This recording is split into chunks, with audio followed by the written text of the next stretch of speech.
इराणमध्ये सुरू असलेल्या आंदोलनामुळे तणाव वाढला आहे, त्यामुळे भारतीय नागरिकांना इराण सोडण्याचे आवाहन करण्यात आले आहे। अशातच आता इराणमधील वाढत्या तणावादरम्यान भारताचे परराष्ट्र मंत्री एस जयशंकर यांनी इराणचे परराष्ट्र मंत्री सय्यद अब्बास अरगची यांच्याशी फोनवरून चर्चा केली आहे। जयशंकर यांनी सोशल मीडियाद्वारे ही माहिती दिली आहे। जयशंकर यांनी लिहिले की मला इराणच्या परराष्ट्र मंत्र्यांचा फोन आला होता। आम्ही इराण आणि आसपासच्या परिस्थितीवर चर्चा केली। यावेळी इराणमधील वेगाने बिघडत असलेल्या परिस्थिती आणि संबंधित चिंतांवर चर्चा करण्यात आली। भारत आणि इराणमधील ही चर्चा इराण आणि पश्चिम आशियातील अनेक भागांमध्ये तणाव वाढलेला असताना झाली आहे। या तणावाच्या परिस्थितीमुळे केवळ या देशांमध्येच नव्हे तर भारतासह इतर अनेक देशांसाठीही चिंता निर्माण झाली आहे।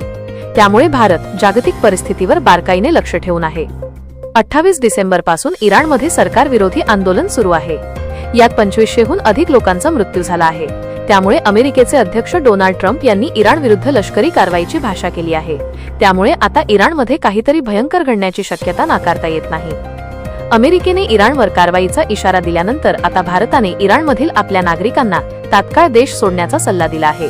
त्यानंतर आता दोन्ही परराष्ट्र मंत्र्यांमधील ही चर्चा झाली आहे। तसेच भारताच्या परराष्ट्र मंत्रालयाने भारतीय नागरिकांना पुढील सूचना मिळेपर्यंत इराणमध्ये प्रवेश न करण्याचा सल्ला दिला आहे।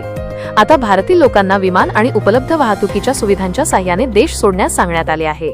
दरम्यान इराणमध्ये सध्या 10,000 भारतीय नागरिक राहतात। यात वैद्यकीय आणि अभियांत्रिकी विद्यार्थी, वैद्यकीय व्यावसायिक आणि व्यावसायिकांचा समावेश आहे।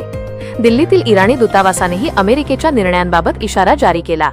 इराणी दूतावासाने सोशल मीडियावर लिहिले की अमेरिकेचे एकतर्फी निर्णय जागतिक व्यवस्थेला कमकुवत करत आहेत। यामध्ये अन्याय्य शुल्क लादणे आणि अनेक आंतरराष्ट्रीय संघटनांमधून माघार घेणे समाविष्ट आहे।